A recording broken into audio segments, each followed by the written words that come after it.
Hi hello అందరికీ నమస్తే. ఈరోజు ఉదయం అయితే కేసినపల్లి గ్రామానికి మా ప్రయాణాన్ని మొదలుపెట్టాం. ఈ ప్రయాణంలో గొర్రెల మందలైతే చాలా కనిపించాయి.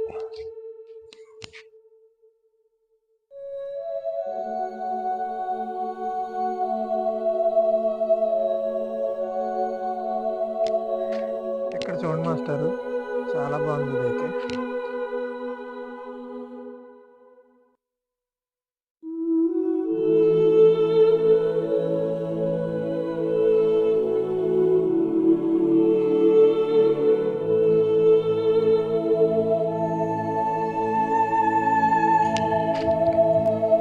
కేసనపల్లి గ్రామంలో మేము వచ్చిన వర్క్ని అయితే కంప్లీట్ చేసుకున్నాం. ఈ మలుపు తిరిగి ఇలా సముద్రం వైపు మా ప్రయాణాన్ని మొదలుపెట్టాం. ఇలా మార్గ మధ్యలో ఈ పచ్చని గడ్డి పూలు మమ్మల్ని చాలా ఆకర్షించాయి.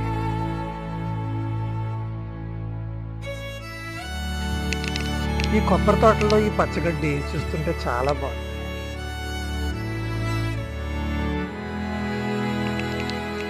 సీతాకోక చిలుక హాయిగా ఆడుకుంటుంది.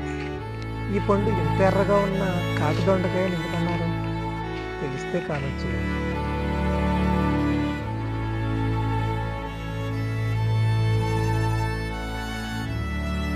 అదేం విచిత్రమో, ఎన్నిసార్లు సముద్రానికి వెళ్ళినా విసుకన్న మాటే రాదు.